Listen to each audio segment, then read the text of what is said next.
સુરત શહેરમાં ગેરકાયદેસર બાંધકામ સામે કોંગ્રેસે આક્રમક વલણ અપનાવ્યું હોય તેમ કોંગ્રેસના આક્ષેપ મુજબ સરથાણા, સીમાડા, શ્યામધામ, વાલક અને લસકાણા સહિતના વિસ્તારોમાં મંજૂર નકશા વિરુદ્ધ મોટા પાયે બાંધકામ કરવામાં આવ્યા છે.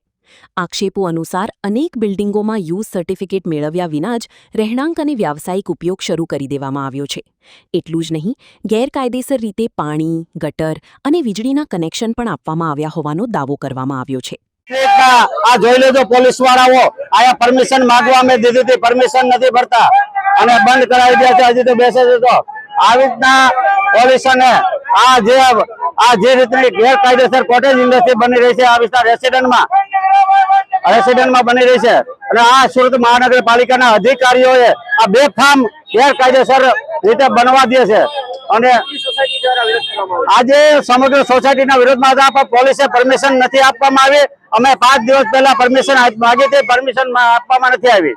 વરાછા સરથાના વિસ્તારની અંદર જે રેસિડેન્ટ વિસ્તાર છે, જેની અંદર રેસિડેન્ટ સોસાયટીઓ પડી છે અને સોસાયટીઓમાં લોકો રહે છે, મધ્યમ વર્ગના લોકો રહે છે અને ખૂબ સરસ સોસાયટી. પણ ત્યાં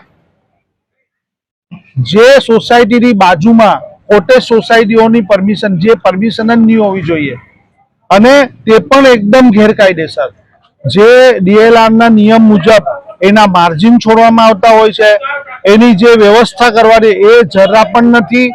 અને આંખ બંધ કરીને ભારતીય જનતા પાર્ટીના નેતાઓના મળતિયા દ્વારા આ કોટેજ ઇન્ડસ્ટ્રી પ્લોટ આખું બનાવવામાં આવી રહેલું છે, જેના લીધે ત્યાંની સોસાયટીના લોકો ખૂબ જ રજૂઆતો કરી કોર્પોરેશનને, સરકારને, પણ તેઓની કોઈ પણ વાત નહીં સંભળાતા આજે સુરત શહેર કોંગ્રેસ સમિતિએ ત્યાં ધરણાનો કાર્યક્રમ રાખ્યો હતો.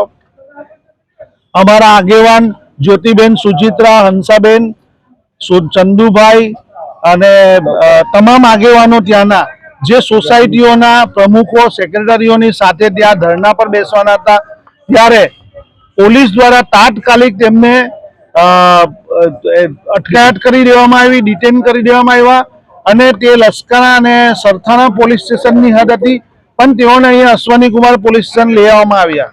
તો આ એક લોકતંત્રની અંદર જો સાચો વિરોધ કરવો હોય તો પણ નહીં વિરોધ કરવા દેવાનો, સાચી વાત કરવી હોય, સાચી રજૂઆત કરવી હોય, લખાણમાં કરવું હોય તો પણ નહીં કરવાનું અને બધાને ભેગા થઈને મિટિંગ કરવી હોય, ધરણા કરવી હોય તો પણ નહીં કરવા દેવાનું. આ કેવી લોકશાહી છે?